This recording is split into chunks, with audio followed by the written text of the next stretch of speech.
তেওঁলোকৰ চাকৰিটো যাবগৈ নেকি? এতিয়া কোনোবাই ক'ব আমাৰ কৰ্মী আছে, মধ্যাহ্ন ভোজন বনোৱা আমাৰ ৰান্ধনী আছে, তেওঁলোকৰ চাকৰিটো যাবগৈ নেকি? তেওঁলোকৰ বনোৱা কামটো নোহোৱা হৈ যাব।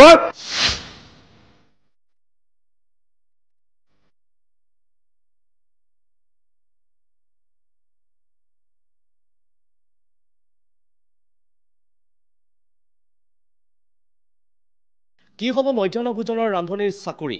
ৰান্ধনীসকলৰ চাকৰি সংকটত পৰিব নে তেওঁলোকক অন্য কামত নিয়োগ কৰা হ'ব? কাৰণ মধ্যাহ্ন ভোজনী ৰান্ধনীসকলৰ বাবে এটা ডাঙৰ খবৰ। মুখ্যমন্ত্ৰীগৰাকীয়ে আজি নলবাৰীত এই ডাঙৰ খবৰটো ঘোষণা কৰিছে। এতিয়াৰে পৰা অৰ্থাৎ লাহে লাহে ৰাজ্যৰ মধ্যাহ্ন ভোজনৰ নীতি নিয়ম কিছু সলনি হৈছে। পূৰ্বৰ নীতি নিয়ম এতিয়াৰে পৰা নাথাকিব। লাহে লাহে মধ্যাহ্ন ভোজনৰ নীতি নিয়ম পূৰ্বতকৈ উন্নত হ'ব আৰু মুখ্যমন্ত্ৰীগৰাকীয়ে এতিয়াৰে পৰা নতুন পদক্ষেপ লোৱা পৰিলক্ষিত হৈছে। আজি নলবাৰীত এক কাৰ্যসূচী আছিল আৰু নলবাৰীৰ সেই কাৰ্যসূচীত তেওঁ ইতিমধ্যে স্পষ্টকৈ উল্লেখ কৰিছে যে সমগ্ৰ অসমতে এই নতুন নিয়ম লাহে লাহে কৰা হ'ব। কাৰণ এতিয়াৰে পৰা মধ্যাহ্ন ভোজনৰ ক্ষেত্ৰত এক নতুন নিয়ম আৰু এই নতুন নিয়মত কি কি থাকিব সেয়া মুখ্যমন্ত্ৰীগৰাকীয়ে ইতিমধ্যে উল্লেখ কৰিছে। এতিয়াৰে পৰা মধ্যাহ্ন ভোজন বিদ্যালয়ত ৰান্ধিব নালাগে। পূৰ্বতে যেনেধৰণে ৰান্ধনীসকলে মধ্যাহ্ন ভোজন বিদ্যালয়ত ৰান্ধিছিল, কিন্তু এতিয়াৰে পৰা বিদ্যালয়ত ৰন্ধা নহ'ব। কাৰণ এই মধ্যাহ্ন ভোজন ৰন্ধা হ'ব কেন্দ্ৰীয় পাকঘৰত। লাহে লাহে বহু ঠাইত অৰ্থাৎ অসমৰ বহুকেইখন জিলাত ইতিমধ্যে এই অৰ্থাৎ ব্যৱস্থা কৰা হ'ব আৰু ইতিমধ্যে বহুকেইখন জিলাত ব্যৱস্থা কৰা হৈছে। কেন্দ্ৰীয় পাকঘৰ নিৰ্মাণ কৰি থকা হৈছে, যি কেন্দ্ৰীয় পাকঘৰত 25,000 শিক্ষাৰ্থীৰ বাবে একেলগে ৰন্ধাৰ ব্যৱস্থা থাকিব আৰু সেই কেন্দ্ৰীয় পাকঘৰৰ পৰাই প্ৰতিখন বিদ্যালয়লৈ বিশেষ বাহনেৰে লৈ যোৱা হ'ব মধ্যাহ্ন ভোজন। আৰু এই মধ্যাহ্ন ভোজন এতিয়াৰে পৰা সেইসকল ৰান্ধনীয়ে বিলাব লাগিব। অৰ্থাৎ মধ্যাহ্ন ভোজনৰ ৰান্ধনীসকলে এতিয়াৰ পৰা ৰন্ধাৰ কাম কৰিব নালাগে। তেওঁলোকৰ বাবে এটা আংশিক কিছু সকাহ বুলি ক'ব লাগিব। তেওঁলোকে কেৱল মাত্ৰ পৰিষ্কাৰ পৰিচ্ছন্নতাৰে তেওঁলোকে সেই মধ্যাহ্ন ভোজনসমূহ কেৱল ছাত্ৰ ছাত্ৰীৰ মাজত বিলাব লাগিব। এতিয়াৰে পৰা মুখ্যমন্ত্ৰীগৰাকীয়ে সেই নতুন নিয়মৰ কথা উল্লেখ কৰিছে। আজি নলবাৰীত সেই কথা উল্লেখ কৰিছে। ইতিমধ্যে বহুকেইখন জিলাত সেই পাকঘৰ হৈ উঠিছে আৰু এই পাকঘৰ নিৰ্মাণ কৰি থকা হৈছে বহুকেইখন জিলাত। উজনি অসমৰ কেইবাখনো জিলাত ইতিমধ্যে নিৰ্মাণৰ ব্যৱস্থা কৰা হ'ব বুলি উল্লেখ কৰিছে। লখিমপুৰ, ডিব্ৰুগড়, তেজপুৰ, যোৰহাট ইত্যাদিকে ধৰি বহুকেইখন জিলাত এনেধৰণৰ বৃহৎ এক পাকঘৰ নিৰ্মাণ কৰিব আৰু এই পাকঘৰৰ পৰাই মধ্যাহ্ন ভোজন যাব বিদ্যালয়সমূহলৈ। সঠিক সময়ত বিদ্যালয়সমূহত গৈ বিশেষ বাহনেৰে গৈ উপস্থিত হ'বগৈ আৰু তাৰ পাছতে বিলনীয়া ৰূপত এতিয়াৰে পৰা দেখিবলৈ পোৱা যাব মধ্যাহ্ন ভোজনৰ ৰান্ধনীসকল। আমি আপোনালোকক আগবঢ়াব বিচাৰিম মুখ্যমন্ত্ৰীগৰাকীয়ে কি মন্তব্য প্ৰকাশ কৰিছিল। আৰু ইয়াৰ পৰা গাড়ী দিয়ে, যিফালে যি গাড়ীৰ ডাইৰেকশ্যন আছে সেই গাড়ী দি ৰাতিপুৱাই খোৱাটো লৈ যাব আৰু একজেক্ট টাইমত স্কুলখনত গৈ খোৱাটো গৈ পাব। এতিয়া কোনোবাই ক'ব আমাৰ কৰ্মী আছে, মধ্যাহ্ন ভোজন বনোৱা আমাৰ ৰান্ধনী আছে, তেওঁলোকৰ চাকৰিটো যাবগৈ নেকি? তেওঁলোকৰ চাকৰি নাযায়। তেওঁলোকে আগতে বনাইছিলে, এতিয়া বিলাব। তেওঁলোকৰ বনোৱা কামটো নোহোৱা হৈ যাব। তেওঁলোকে বিলনী হিচাপে নিজৰ কামটো কৰি থাকিব। অৰ্থাৎ ৰাতিপুৱা ইয়াতে খোৱা বস্তু যাব। আমাৰ মধ্যাহ্ন ভোজন যোজনাৰ ৰান্ধনী বাইদেউসকলে ল'ৰা ছোৱালীকেইটাক বিলাই দিব আৰু সুন্দৰকৈ পুষ্টিকৰ খাদ্য খাব আৰু ল'ৰা ছোৱালীৰ স্কুলত অহাৰ ইচ্ছাটো বহু পৰিমাণে বাঢ়ি যাব। 25,000 ল'ৰা ছোৱালীৰ খোৱা বস্তু মধ্যাহ্ন আহাৰ আমি ইয়াতে বনাই ল'ম। এয়া আছিল মুখ্যমন্ত্ৰীগৰাকীৰ মন্তব্য। কিন্তু এই মধ্যাহ্ন ভোজনৰ যি এক নতুন নীতি, এই নতুন নীতি নিয়মৰ ফলত কি কি সুবিধা লাভ কৰিব বা কি কি সুবিধা হ'ব বিদ্যালয়খনৰ বাবে।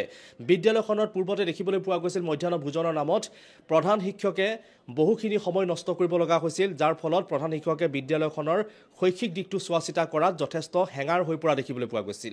আৰু এতিয়াৰ পৰা সেই ক্ষেত্ৰত কিছু সকাহ পাব বিদ্যালয়খনৰ অৰ্থাৎ প্ৰধান শিক্ষক বা শিক্ষয়িত্ৰীসকলেও। আৰু এই ক্ষেত্ৰত বহুখিনি নীতি নিয়ম যিহেতু আছে আৰু এই নীতি নিয়মৰ জৰিয়তে বহুখিনি ক্ষেত্ৰত উপকৃত হ'ব বুলি ইতিমধ্যে মুখ্যমন্ত্ৰীগৰাকীয়ে উল্লেখ কৰিছে। আমি আগবঢ়াব বিচাৰিম কি কি ক্ষেত্ৰত আচলতে সুবিধা লাভ কৰিব বা কি কি ক্ষেত্ৰত সুবিধা হ'ব, কি কি ক্ষেত্ৰত সকাহ লাভ কৰিব প্ৰধান শিক্ষকসকলে বা অন্যান্য যিসমূহ বিষয়া জড়িত হৈ থাকে সেইসকলৰ ক্ষেত্ৰতো।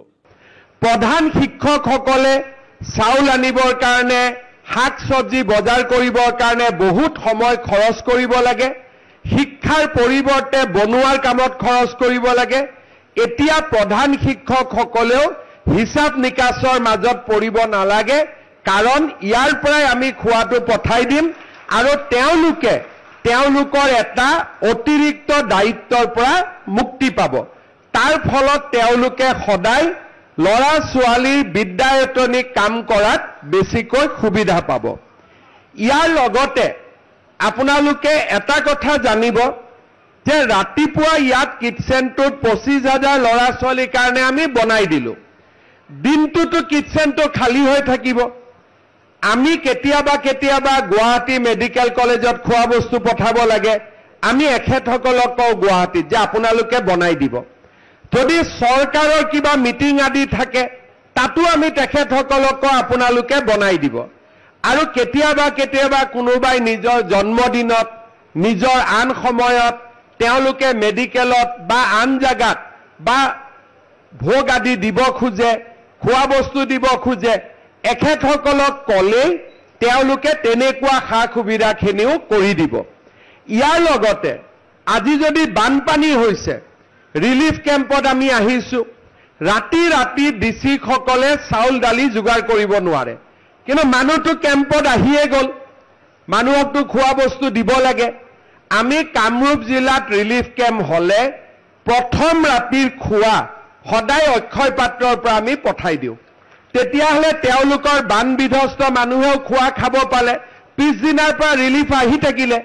গতিকে অকল যে মিড ডে মিল আছে তেনেকুৱা নহয়, জিলাৰ উপায়ুক্তক যি ধৰণে এখেতসকলৰ পৰা সহায় লাগিব সেনেকুৱা ধৰণৰ সহায় তেওঁলোকে আগুৱাই লৈ গৈ থাকিব আৰু তেওঁলোকে আমাৰ জিলা প্ৰশাসনক সহায় কৰিব।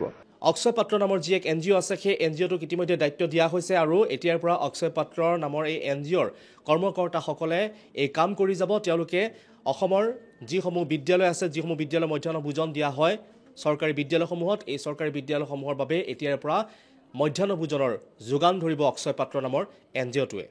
আৰু এই ক্ষেত্ৰত এতিয়া মধ্যাহ্ন ভোজনৰ ৰান্ধনীসকলৰ বাবে কিছু সকাহ আহি পৰিব। আৰু মুখ্যমন্ত্ৰীগৰাকীয়ে এই ক্ষেত্ৰত কি কৈছিল, কি শেহতীয়া তথ্য দিছিল, নতুন নীতি নিয়মৰ ক্ষেত্ৰত আৰু কি তথ্য দিছিল, সেই সন্দৰ্ভত আগবঢ়াইছোঁ সবিশেষ। 2011 চনত তেতিয়া অসমত তৰুণ গগৈ ডাঙৰীয়া মুখ্যমন্ত্ৰী আছিলে।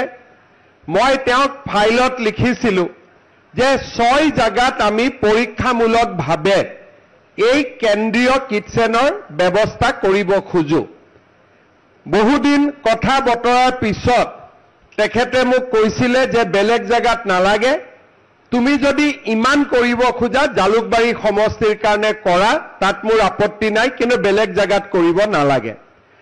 আৰু যেনেকৈ কোৱা হৈছিলে, আমি জালুকবাৰী সমষ্টিত প্ৰথমতে 2011-12 চনত আমাৰ সমষ্টিৰ ল'ৰা ছোৱালীৰ কাৰণে এটা চেণ্ট্ৰেলাইজ কিটচেন আমিনগাঁৱত আৰম্ভ কৰিছিলোঁ। চাওঁতে মানুহে, ল'ৰা ছোৱালীয়ে এই চেণ্ট্ৰেলাইজ কিটচেনৰ পৰা ইমান সুবিধা পালে, মই লাহেকৈ শিক্ষামন্ত্ৰী হিচাপে ক'লোঁ যে নহয়, আমি গুৱাহাটীৰ বাকীকেইটা সমষ্টিটো দিম। তেনেকৈ আমি পশ্চিম গুৱাহাটী, পূব গুৱাহাটী, দিছপুৰ সমষ্টিটো দিলোঁ। তাৰপিছত লাহেকৈ মই ক'লোঁ যে নহয়, জালুকবাৰীৰ ল'ৰা ছোৱালীয়ে যদি মধ্যাহ্ন আহাৰ ইমান ভাল কৰি পাব, হাজো বা পলাশবাৰীয়ে কিয় নাপাব? লাহেকৈ মই কামৰূপলৈকেও ইয়াক আগবঢ়াই দিলোঁ। কিন্তু কিটচেনটোৰ কেপাচিটি ইমানেই আছিল যিমানখিনি আমি কৰিব পাৰোঁ। যি নহওক তেনেকৈ পাৰ হৈ গ'ল, চৰকাৰ বদলিল, পৰিৱেশ সলনি হ'ল।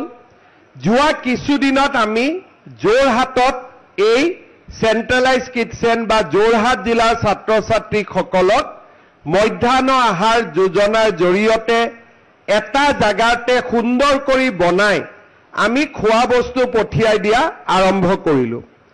তাৰপিছত মোৰ মনটোত লাগি আছিলে যে মোৰতো 6টা কৰিব মন আছিলে, তেতিয়া কিবা কাৰণত কৰিব নোৱাৰিলোঁ, এতিয়া কৰিব লাগে। আমি মাজুলীটো আৰম্ভ কৰিলোঁ, কিটচেন নিৰ্মাণৰ কাম চলি আছে। আজি আমি নলবাৰীত আৰম্ভ কৰিলোঁ আৰু এই মাহৰ ভিতৰতে আমি ডিব্ৰুগড়, লখিমপুৰ আৰু তেজপুৰতো আমি এই চেণ্ট্ৰেলাইজ কিটচেন ব্যৱস্থা আৰম্ভ কৰিম। ইয়াতে কি হ'ব? 25 কোটি টকা খৰচ কৰি আমি এটা পাকঘৰ বনাম। এই পাকঘৰটোত ৰুটিও মেচিনেদি হ'ব পাৰিব, শাক চব্জিও মেচিনেদিও কাটিব, আৰু আমাক ইয়াত ৰাইজৰো কিছু মানুহক লোৱা হ'ব যোনে ইয়াতে পাচলি আদি ধুব। কিন্তু আমি সুন্দৰ কৰি এই গোটেই খোৱা বস্তুখিনি আটাইতকৈ পৰিষ্কাৰ পৰিচ্ছন্নতা আৰু কতো এখুটো কোনো বাহিৰা ধূলি মাকতি নপৰাকৈ আমি সুন্দৰভাৱে ইয়াতে ৰাতিপুৱাৰ মধ্যাহ্ন আহাৰ যোজনাখিনি বা ভোজনখিনি আমি বনাম। চৰকাৰে মধ্যাহ্ন আহাৰ ভোজনৰ বাবে প্ৰতিজন ছাত্ৰ ছাত্ৰীক ओम प्रकाश हम लोग कितना देते हो?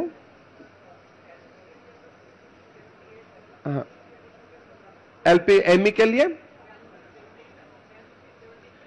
आमी सरकारे एजन छात्र छात्रीर कारणे एलपीत 6 टका एमईत आमी 10 टका दिउ। किन्तु एखेतসকলে जितु खोआ बस्तु बनाब तात 6 टका और 10 टकात নহয়গৈ। जिखिनि अतिरिक्त लागिब সেইখিনি हरे कृष्ण फाउंडेशन और अक्षय पात्रई तेओलुके निजाকৈ संग्रह करिब।